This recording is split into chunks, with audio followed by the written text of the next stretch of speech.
नमस्कार प्यारे बच्चों। आज हम सब हिंदी व्याकरण से एक टॉपिक पढ़ने वाले हैं जिसका नाम है विशेषण। आज हम इस वीडियो के जरिए विशेषण, उसके प्रकार और उदाहरणों को जानेंगे। टॉपिक को शुरू करने से पहले अगर आपने मेरे चैनल को अब तक सब्सक्राइब नहीं किया है तो नीचे बेल आइकन में क्लिक करके सब्सक्राइब कर लें, जिससे कोई भी इम्पॉर्टेंट वीडियो आप मिस ना करें। बच्चों, विशेषण को पढ़ने से पहले आपको संज्ञा और सर्वनाम के विषय में जानना आवश्यक है। इसके बिना आप विशेषण को अच्छी तरह से नहीं समझ पाएंगे। मैं डिस्क्रिप्शन बॉक्स में संज्ञा और सर्वनाम के लिंक्स आपको दे दूंगी। आप वहां से जाके संज्ञा और सर्वनाम के बारे में पढ़ सकते हैं। चलिए, अब हम सबसे पहले विशेषण की परिभाषा जान लेते हैं। संज्ञा या सर्वनाम की विशेषता बताने वाले शब्दों को विशेषण कहते हैं।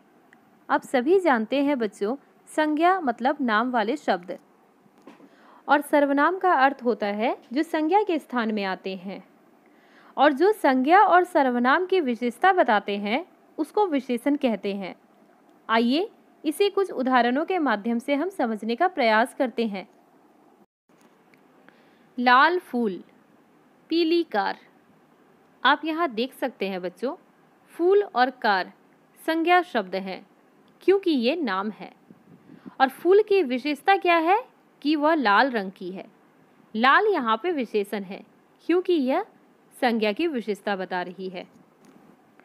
पीली कार में भी यही हुआ है बच्चों। कार यहाँ संज्ञा शब्द है, और कार कौन से रंग की है, कार की विशेषता क्या है, वह पीली रंग की है। पीली यहाँ पे उसकी विशेषता बता रही है, इसीलिए यह विशेषण है। आइए कुछ और उदाहरण भी देख लेते हैं। 3 फूल, सफेद बत्तख। यहाँ पे भी आपने देखा बच्चों, फूल और बत्तख संज्ञा शब्द हैं, और फूल कितने हैं उसकी विशेषता क्या है।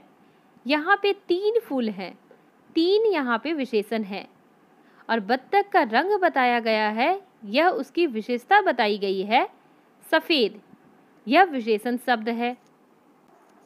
आइए आगे हम विशेषण और विशेष्य के बारे में जान लेते हैं। विशेषण जिस शब्द की विशेषता बतलाता है उसे विशेष्य कहते हैं। आप नीचे दिए गए तालिका में देख सकते हैं बच्चों, विशेष्य संज्ञा वाले शब्द होते हैं और विशेषण जो उसके विशेषता बताते हैं उसको कहते हैं। उदाहरण देखिए, लाल गुलाब। यहाँ पे लाल जो है वह गुलाब की विशेषता बता रहा है, इसीलिए यह विशेषण है, और जिसकी विशेषता बताई जाती है मतलब गुलाब, यहाँ पर विशेष्य है। 2 बच्चे, 2 यहाँ पे विशेषण है क्योंकि यहाँ पे बच्चों की संख्या बताई गई है, और बच्चे यहाँ पे विशेष्य हैं क्योंकि बच्चों की विशेषता बताई गई है। मोटा आदमी, नीला आसमान। यहाँ पे मोटा और नीला विशेषण है क्योंकि यह विशेषता बताई जा रही है, और आदमी और आसमान विशेष्य है क्योंकि इनकी विशेषता बताई जा रही है। आगे हम प्रविशेषण के बारे में भी जान लेते हैं। श्याम सुंदर बालक है। श्याम आपको पता है ये विशेष्य है क्योंकि ये संज्ञा शब्द है। सुंदर विशेषण है। उसके नीचे वाला वाक्य देखिए बच्चों, श्याम बहुत सुंदर बालक है। श्याम विशेष्य है क्योंकि इसकी विशेषता बताई जा रही है, और श्याम कैसा है, सुंदर है, यह इसकी विशेषता बता रहे हैं, इसीलिए विशेषण है। परंतु प्रविशेषण का अर्थ होता है जो विशेषण का भी विशेषता बताए। यहाँ पे सुंदर तो है, परंतु कितना सुंदर है यह भी बताया गया है। बहुत सुंदर है, तो बहुत यहाँ पे सुंदर की विशेषता बता रहा है, इसीलिए यह प्रविशेषण है। इसका अर्थ होता है बच्चों, विशेषण संज्ञा या सर्वनाम की विशेषता बताते हैं। कुछ शब्द विशेषणों की भी विशेषता बताते हैं, उन्हें प्रविशेषण कहते हैं। जैसे पीछे आपने उदाहरणों में देखा कि वहाँ पे विशेषण की भी विशेषता बताई जा रही है, इसीलिए वे प्रविशेषण कहलाते हैं। इसे और भी स्पष्ट रूप में समझने के लिए हम उदाहरणों के माध्यम से इसे समझने का प्रयास करते हैं। अंशु बड़ी होशियार है। पिताजी बिल्कुल स्वस्थ हैं। लोमड़ी बहुत चतुर है। इन वाक्यों में आए बड़ी, बिल्कुल और बहुत शब्द क्रमशः होशियार, स्वस्थ और चतुर विशेषण शब्दों की विशेषता बता रहे हैं। अतः बड़ी, बिल्कुल तथा बहुत प्रविशेषण शब्द हैं। चलिए अब हम विशेषण के भेदों को जान लेते हैं। विशेषण के 4 भेद होते हैं: गुणवाचक विशेषण, संख्यावाचक विशेषण, परिणामवाचक विशेषण, सार्वनामिक विशेषण। चलिए अब हम एक एक करके सारे भेदों को उदाहरण सहित जान लेते हैं। गुणवाचक विशेषण: जिस विशेषण से संज्ञा या सर्वनाम के गुण, दोष, रंग या आकार आदि का बोध हो उसे गुणवाचक विशेषण कहते हैं। जैसे सेब मीठा है, काला घोड़ा तेज दौड़ा।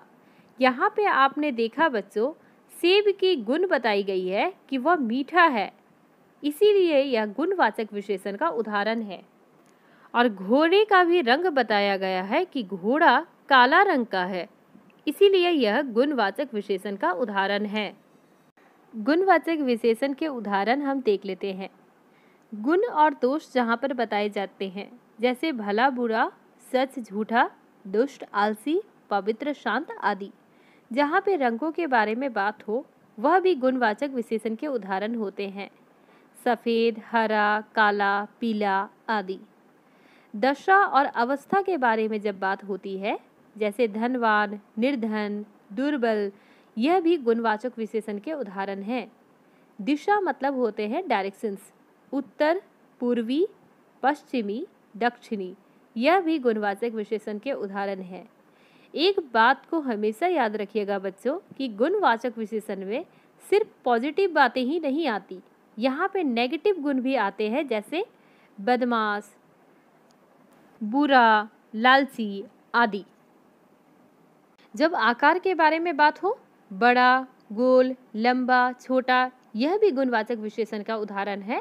स्वाद और स्थान देश के बारे में जब बात होती है तब भी यह गुणवाचक विशेषण के उदाहरण होते हैं। चलिए अब हम अपने अगले विशेषण की ओर बढ़ते हैं, जो है संख्यावाचक विशेषण। जो विशेषण किसी संज्ञा की संख्या का बोध कराए उसे संख्यावाचक विशेषण कहते हैं। संख्यावाचक विशेषण 2 प्रकार के होते हैं: निश्चित संख्यावाचक विशेषण और अनिश्चित संख्यावाचक विशेषण। आइए अब हम एक एक करके दोनों को उदाहरण सहित जान लेते हैं। संख्या मतलब याद रखिएगा बच्चों, नंबर्स। यहाँ सिर्फ नंबर के बारे में बात होती है। निश्चित संख्यावाचक विशेषण: जिन विशेषण शब्दों से निश्चित संख्या का बोध होता है उन्हें निश्चित संख्यावाचक विशेषण कहते हैं। 5 गाय, 10 सेब, 1 दर्जन केले आदि। आपने यहाँ पे देखा, यहाँ पे हम कंफर्म है गाय, सेब और केले को लेके। यहाँ पे नंबर फिक्स्ड दिया गया है 5, 10 और 1 दर्जन, इसीलिए यह निश्चित संख्यावाचक विशेषण के उदाहरण है। इसका दूसरा प्रकार है अनिश्चित संख्यावाचक विशेषण। यह निश्चित संख्यावाचक के बिल्कुल विपरीत है। जो विशेषण विशेष्य की निश्चित संख्या का बोध नहीं कराते हैं उन्हें अनिश्चित संख्यावाचक विशेषण कहते हैं। जैसे कुछ लड़के, थोड़ा पैसा, बहुत पुस्तकें आदि। यहाँ पे आप देख सकते हैं बच्चों, कुछ, थोड़े और बहुत निश्चित संख्या के बारे में नहीं बता रहे। यहाँ पे कंफर्म नहीं है कितने लड़के हैं, कुछ लड़के, इसीलिए यह अनिश्चित संख्यावाचक विशेषण के उदाहरण हैं। चलिए अब हम परिमाणवाचक विशेषण के बारे में जान लेते हैं। विशेषण जो अपने मात्रा या परिमाण के विषय में जानकारी देते हैं। परिमाण मतलब होता है बच्चों क्वांटिटी। 2 किलो आलू, 4 लीटर दूध, थोड़ा सा चीनी, बहुत गर्मी। आप यहाँ देख सकते हैं बच्चों, किलो, लीटर, थोड़ा सा और बहुत, यह परिमाण के बारे में बता रहे हैं। इसे आप काउंट नहीं कर सकते। इसीलिए यह परिमाणवाचक विशेषण के उदाहरण है। थोड़ा सा चीनी में आप चीनी को काउंट नहीं कर सकते, इसे सिर्फ नापा या तौला जाता है। मतलब बच्चों, नापने और तौलने लायक वस्तुओं को परिमाणवाचक विशेषण कहा जाता है। परिमाणवाचक विशेषण के दो भेद होते हैं, निश्चित परिमाणवाचक विशेषण, अनिश्चित परिमाणवाचक विशेषण। चलिए दोनों को उदाहरण सहित जान लेते हैं।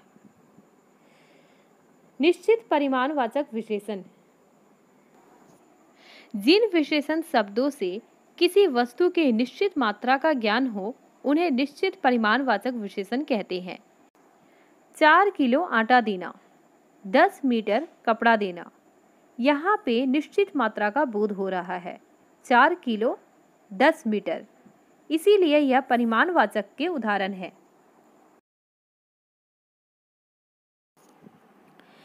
अनिश्चित परिमाणवाचक विशेषण, जिन विशेषण शब्दों से वस्तु के निश्चित मात्रा का बोध ना हो उन्हें अनिश्चित परिमाणवाचक विशेषण कहते हैं।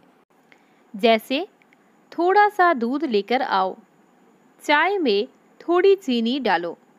यहाँ पर आप फिक्स्ड नहीं बता रहे हैं कि कितना दूध लाना है और चाय में कितनी चीनी डालनी है, इसीलिए यह अनिश्चित परिमाणवाचक के उदाहरण है, क्योंकि यहाँ पर आप वस्तुओं को लेकर अनिश्चित हैं। अब हम अपने अंतिम भेद की ओर बढ़ते हैं, जो है सार्वनामिक विशेषण। ऐसे सर्वनाम शब्द जो संज्ञा से पहले लगकर उस संज्ञा शब्द की विशेषण की तरह विशेषता बताते हैं, वे शब्द सार्वनामिक विशेषण कहलाते हैं। आइए इसके कुछ उदाहरण देख लेते हैं। मेरी पुस्तक, कोई बालक, किसी का महल, वह लड़का, वह बालक, वह पुस्तक, वह आदमी, वह लड़की। आपने यहाँ पे देखा बच्चों, ठीक यह संज्ञा के पहले लगती है। जैसे मेरी पुस्तक, यहाँ पे पुस्तक संज्ञा है और मेरी सार्वनामिक विशेषण है। कोई बालक, यहाँ पर बालक संज्ञा शब्द है और कोई बालक की ओर ही संकेत किया जा रहा है, इसीलिए यह सार्वनामिक विशेषण है। बच्चों, सार्वनामिक विशेषण को सांकेतिक विशेषण भी कहा जाता है।